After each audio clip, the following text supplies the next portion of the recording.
রান্নাবান্না প্রতিদিন চ্যানেলে আপনাদের স্বাগত। আজ আমি রান্না করব খাসির পায়া। আজ খাসির পায়াটা হেলদি এবং টেস্টি করে রান্না করব। তার জন্য আমি এখানে সব কিছু গুছিয়ে নিয়েছি। কিছুটা খাসির পায়া নিয়েছি, একটু সবজি কেটে রেখেছি এবং খুব অল্প পরিমাণে মশলা করে রেখেছি, একটু পেঁয়াজ, একটু আদা রসুন বাটা। আজ আমি খাসির পায়াটা প্রেসার কুকারে রান্না করব। এখানে চুলায় প্রেসার কুকার দিয়ে দিলাম। প্রেসার কুকারটা গরম হয়ে গেছে। এখন আমি তেল দিয়ে দিলাম। তেলে একটু গরম মশলা ফোড়ন দিব এবং সামান্য একটু পেঁয়াজ কুচি দিয়ে দেব।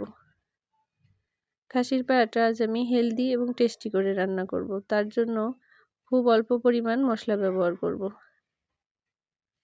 এখানে সামান্য একটু পেঁয়াজ কুচি দিয়েছি। পেঁয়াজটা একটু হালকা ভেজে নেব। এখন খুব অল্প পরিমাণে একটু মশলা দিয়ে দিলাম, আদা রসুনের পেস্ট এবং একটু জিরার গুঁড়া। মশলাটাকে সুন্দর করে কষিয়ে নেব। খুবই অল্প পরিমাণে শুকনো মরিচের গুঁড়া দিলাম। মশলাটাকে সুন্দর করে কষিয়ে নেব। মশলাটা কষানো হয়ে গেছে। এখন আমি পায়াগুলো দিয়ে দিব।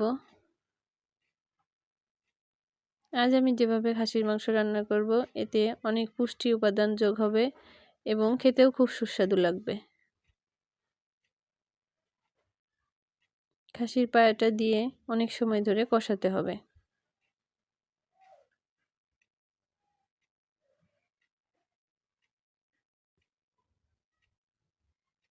পরিমাণ মতো লবণ এবং হলুদের গুঁড়া দিয়ে দেব।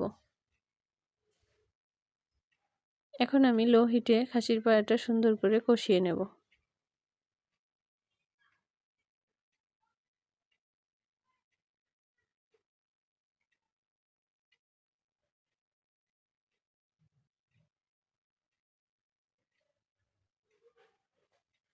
এক চামচ পরিমাণ ঘি দিয়ে দেব।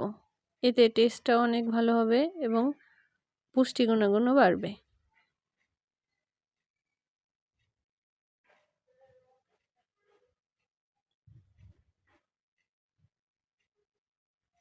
পায়াটাকে সুন্দর করে কষিয়ে নিচ্ছি।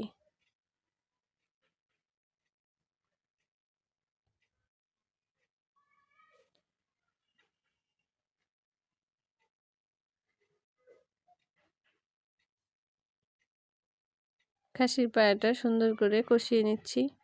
দেখুন, খুব কম মশলায় অনেক সুন্দর করে খাসির পায়া রান্না করা যায়। এখন আমি কেটে রাখা সবজিগুলো দিয়ে দেব। এখানে কিছুটা কুমড়া, একটু টমেটো, একটু বিটরুট, একটু আলু এবং গাজর আছে। শীতের সময় এই সবজিগুলো বাজারে অনেক পাওয়া যায়।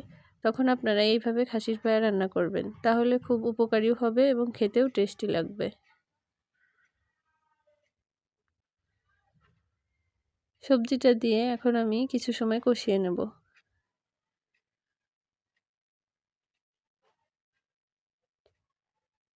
এখানে রঙিন সবজি আছে, এই জন্য খাসির পায়াটা অনেকটা রঙিন হবে। এই দেখুন কত সুন্দর একটা কালার এসেছে। এখন আমি কিছুটা সময় কষিয়ে নেব।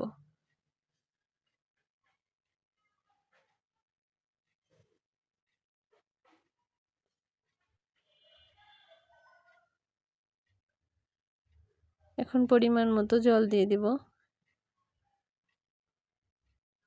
সবজি দিয়ে পায়াটাকে সুন্দর করে কষিয়ে নিয়েছি। এখন পরিমাণ মতো জল দিয়ে দিলাম। জল দিয়ে এখন আমি প্রেসার কুকারে 3টা সিটি দিয়ে নেব।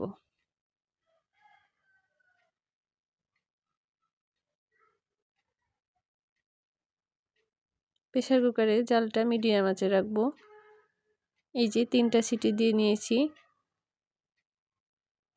এখন একটু সময় জাল করে গরম মশলা দিয়ে নামিয়ে নেব।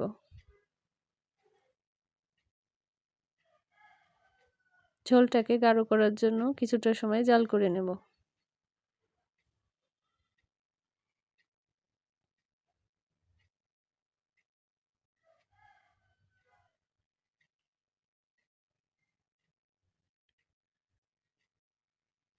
যে দেখুন ঝোলটা অনেকটা শুকিয়ে এসেছে। এখন আমি একটু গরম মশলা গুঁড়া দিয়ে দিলাম।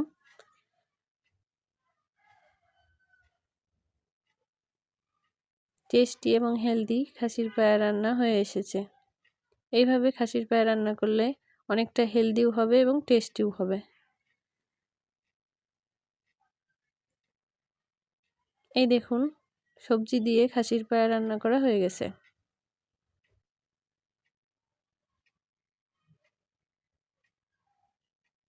আপনারা একদিন এভাবে বানিয়ে খাবেন।